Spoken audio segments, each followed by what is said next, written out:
안녕하세요. 제가 25년 한 해 동안 덕질하는 가수들, 그 외의 가수들의 공연들, 아니면 오프라인 행사 이런 것들을 나름대로 연말 결산을 해보는 시간을 가질 건데요. 벌써 1월 둘째 주예요, 26년. 많이 늦었죠? 사실 이런 거 자체를 안 하고 그냥 넘어가려고 했는데 근데 생각해보니까 제가 25년도에도 상당히 나름대로 많은 오프라인을 갔더라고요. 그래서 또 안 하고 넘어가기에는 아쉬울 것 같은 느낌도 들어서 느지막이라도 이렇게 해보려고 합니다. 그리고 제가 25년도 같은 경우는 팬걸들의 수다라든지 아니면 브이로그 같은 데에서 공연 후기를 나름대로 썰을 푼 경우도 몇 번 있었어요. 그래서 그런 공연일 경우에는 그냥 간략하게 얘기를 하고 넘어가든지 아니면 그냥 생략을 하든지 하겠습니다. 그리고 이 어플은 플레이2라는 어플인데요. 협찬받거나 그런 게 아니라 그냥 제가 옛날부터 쓰던 알고 있던 어플이에요. 이거는 이제 영화나 콘서트 같은 목록을 이게 포스터로 이렇게 정리하기가 좋은 어플입니다. 그럼 25년도 1월부터 해볼게요. 자, 1월부터 두 건이나 있죠. 첫 번째, 1월 12일에 김재중 20주년 기념 콘서트 플라워가든 무대 인사입니다. 이거는 24년도에 했던 콘서트를 이렇게 극장 버전으로 개봉을 한 건데 그러니까 제가 24년도에 플라워가든을 총 3번을 보러 갔거든요. 그럼 이것까지 하면은 4번을 본 셈인데 당연히 그 공연장에서 즐기는 거랑은 느낌이 많이 다르죠. 근데 이 극장 버전의 장점은 환호성, 떼창 이런 거는 잠시 내려두고 오로지 큰 스크린으로 가수의 표정, 제스처 이런 것들을 더 집중해서 감상을 할 수가 있다. 이런 장점이 있었어요. 무대 인사까지 볼 수 있는 날이었는데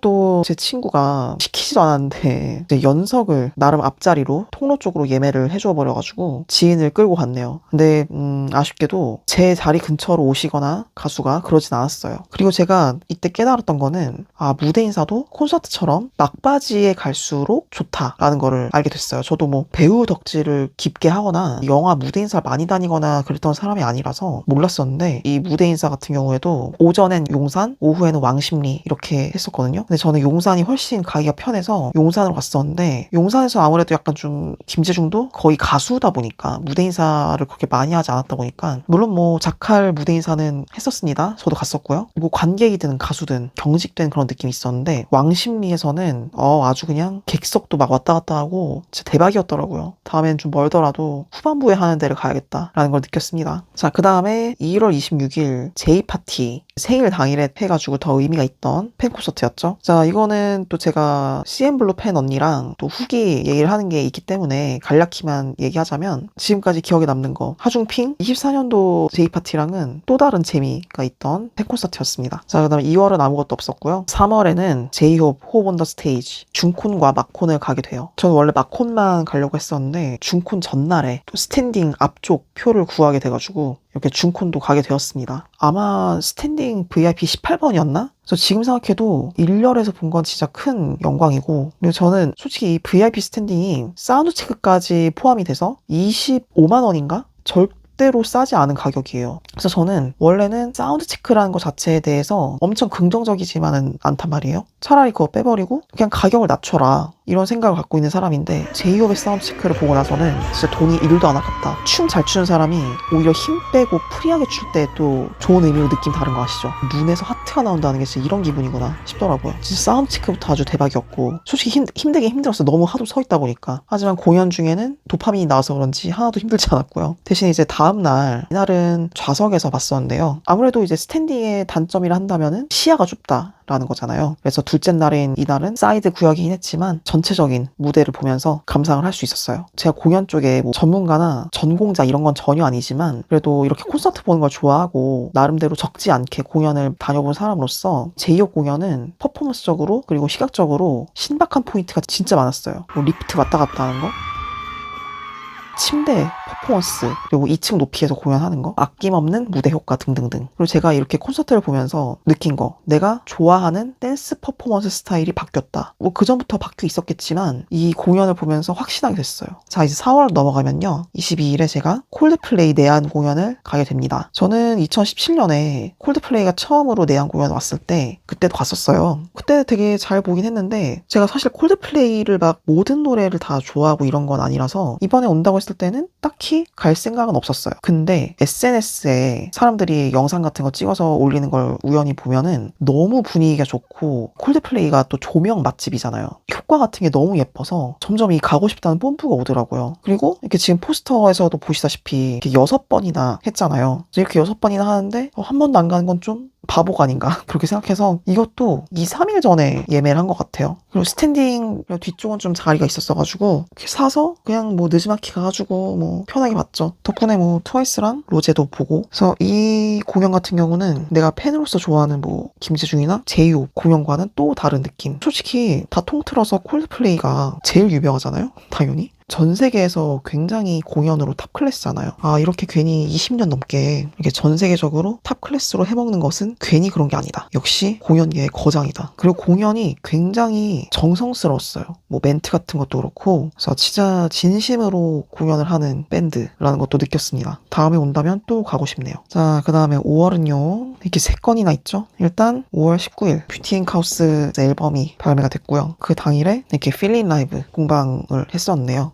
이 공방은 24년도에 인기가요랑 비교해보면 너무 해자예요. 녹화 시간도 1시간 이상 되게 길고, 뭐 가수는 좀 힘들 수도 있겠지만은. 그리고 인기가요 그 등촌, 거기랑은 다르게 대기할 곳도 되게 많고, 되게 편했어요. 물론 이제 인기가요는 새벽이었고, 이거는 대낮부터 기다렸기 때문에 시간대 차이도 있겠지만, 톡튀순을 먹으면서 데이트하다가 락스타를 처음으로 들었던 그런 날이네요. 그래서 이 필린 라이브 때 이제 주말에 만나요 하고 헤어지고 토일 이렇게 공연을 봤었죠. 그 24년도 플라워 가든 콘서트랑 비교를 해보면 무대 장치나 소품 같은 게 되게 다양해진 느낌? 시각적으로. 제가 사실 직관했던 건 플라워 가든이랑 이거 두 개밖에 없는데 제가 이제 잠깐 탈덕을 했던 시기에 했던 한국이나 일본에서 진행한 콘서트 그때랑 비교해도 그렇더라고요. 플라워 가든 때까지는 뭐랄까 베이직하게 하는 느낌? 그러니까 가수 실력 이런 거랑 별개로 무대 이런 게 메인 무대, 그 다음에 돌출 무대 아니면 앵콜 때는 뭐 발로코를 하거나 아니면 등장할 때 리프트를 타고 등장하든가 이런 정도? 근데 이번에는 키 뭐였더라? 그 조명 같은 거 타고 올라가는 거? 그런 것도 그렇고 앞서 말했듯이 그런 시각적인 게 되게 다양해진 느낌이에요. 그래서 다른 팬분들도 그렇게 느끼는 후기를 쓰셨던데 그러니까 옛날부터 공연을 보신 분들은 더 그걸 느끼시겠죠. 저는 특히 이번 공연에서 인상적이었던 게 마인에서 상자 부수는 퍼포먼스, 웰마월에서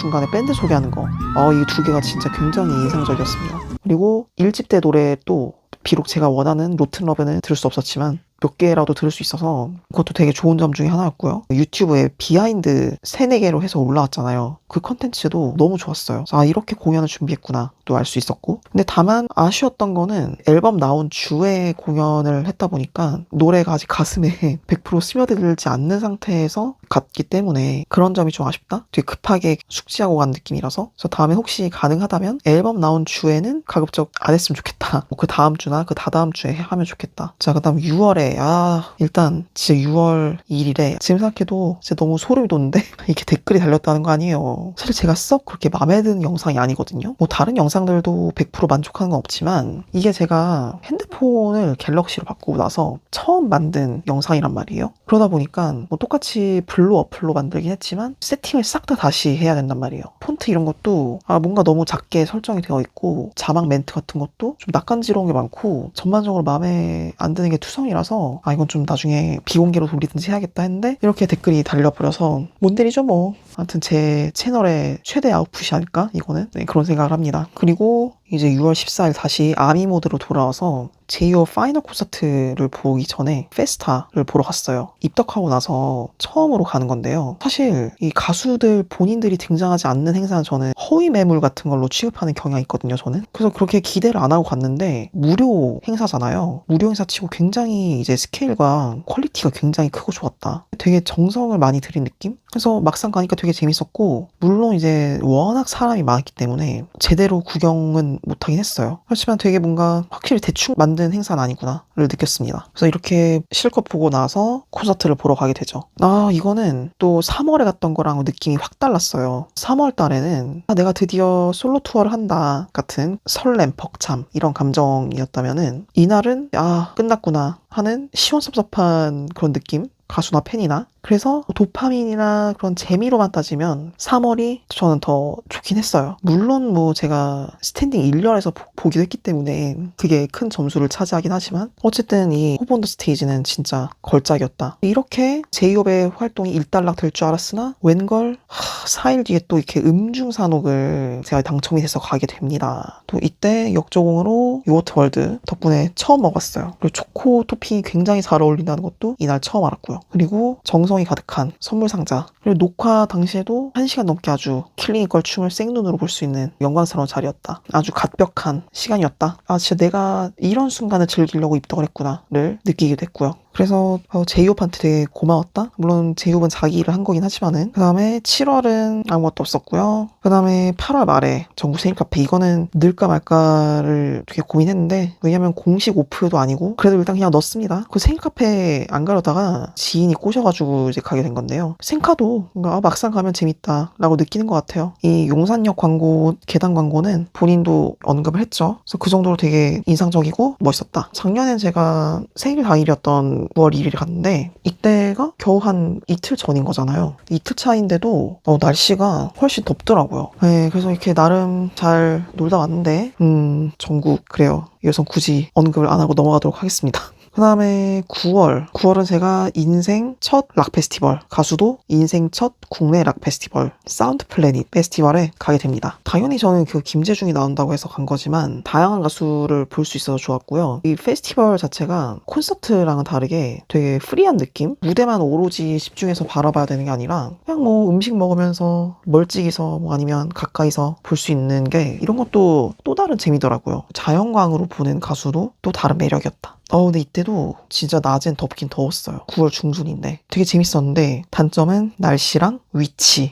영종도는 진짜 대중교통으로 정말 갈 곳이 못 되더라고요. 마지막 체리피들터 무대를 덜 보고 나온 게 지금도 너무 아쉽습니다. 그 다음에 10월 달은 김준수 페스타 콘서트를 가게 돼요. 사실은 막 엄청 오랜만에 본 거는 아니긴 해요. 24년도에 JX 콘서트 때문에 3번이나 봤었기 때문에 그때가 진짜 반가웠죠. 그때가 거의 진짜 13년 만에 본 거니까. 근데 김준수의 솔로 콘서트는 제가 첫 솔로 콘서트 이후로 처음 간 거기 때문에 근데 지금 생각해보니까 또 웃기는 게 최애인 김재중의 첫 솔로 콘서트는 못 갔으면서 이건 또 갔네요. 저번 영상에서 밝혔듯이 저희 엄마가 준수 OPPA를 최애로 되게 좋아했기 때문에 이번에 이렇게 같이 가게 됐는데 엄마도 13년 만에 가는 콘서트였거든요. 둘 다 오랜만에 추파를 하고 왔다. 1집 때 노래들도 오랜만에 들을 수 있어서 되게 좋았고 여전히 노래와 춤을 되게 잘하시는구나. 진짜 티다 라는 걸 느낄 수 있는 모먼트도 있었고요. 그래서 올해 새 앨범 오랜만에 낸다고 하시는데 좋은 노래로 나오시길 기원할게요. 그리고 11월 달은 이제 저의 최애 김재중의 이제 일본 투어 후쿠오카에서 했던 공연을 갔다 왔습니다. 이것도 이제 다른 영상에서 제가 후기를 말했으니까 그냥 간단하게 얘기를 하면은 5월에 했던 뷰잉카 콘서트랑 비교해보면은 저는 당연히 뷰잉카 콘서트를 더 재밌다고 느꼈어요. 왜냐면 일단 그 관객 분위기가 한국이 더 좋기도 하고 그리고 멘트도 우리나라 말로 하니까 퍼포먼스적인 것도 재미와 다양성은 뷰잉카가 저는 훨씬 더 있다고 생각해요. 하지만 이 일본 공연에서도 레이저 장갑, 리프트 아니면 상자라고 해야 되나? 그 위에서 노래 부르는 거? 그런 것들 어쨌든 확실히 24년까지의 공연보다는 여러모로 다양해진 느낌이에요.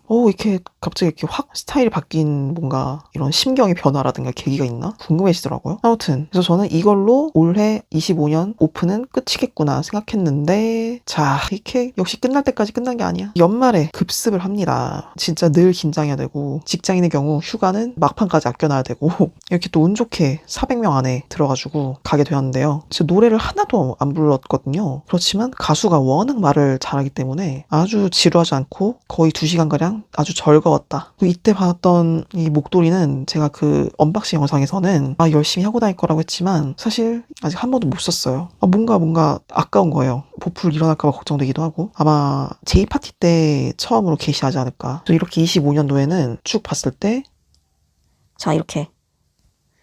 그러니까 2월, 7월 빼고는 오프를 한두 개씩 다 갔네요. 24년도와 비교해보면은 24년도는 제가 오로지 베이비스로서 김재중과 관련된 것만 갔었죠. 물론 그때도 9월 달에 전국 전시회나 세일 카페를 갔다 오긴 했지만 또 어쨌든 완전 그냥 베이비스로서 올인을 한 해였다면은 올해는 김재중도 상당히 많이 갔고 24년도랑 거의 비슷하게 본 것 같아요. 그래서 베이비스로서도 열화를 했고 제이홉 관련된 것도 굵직하게 많이 갔고 팬인 가수들 외에 콜드플레이, 뭐 김준수, 그리고 락페스티벌. 이렇게 좀 다양한 가수들의 공연도 많이 간 해였어요. 이렇게 오프 외에도 제 유튜브 채널에 단순히 저의 덕질 관련된 영상뿐만 아니라 팬걸들의 수다 해가지고 제 주변에 다른 연예인, 다른 유명인을 덕질하는 친구들과 만났을 때 얘기를 했던 거 편집해서 올리는 그런 컨텐츠도 처음 시도를 했었고 보이스 플래닛, 홈레이스에 대한 얘기도 다루는 그런 영상도 올리고 되게 다양하게 시도를 하는 해이기도 했습니다. 26년도에는 이것보다 제가 이렇게 덜 갈지 비슷할지 어떨지 모르겠지만 일단 당장 1월 달에 제이파티 있고요. BTS도 뭐 3월에 컴백한다는 소식이 떴죠. 그래서 근데 하긴 하는데 내가 어찌 될지 모르니까 콘서트도 뭐 하긴 하겠지만은 내가 티켓팅을 성공해야 가는 거고 네 여러모로 지켜봐야겠죠. 그리고 뭐 제가 간접하는 코르티스 콘서트 하더라도 하반기에 할 거고 그것도 제가 갈 수 있을지 없을지 모르겠고 아직은 여러모로 예측을 할 수가 없네요. 그러면 26년도에도 어떨지 한번 기대하면서 현생을 살아보도록 하겠습니다. 그럼 올해도 잘 살아보아요. 빠이.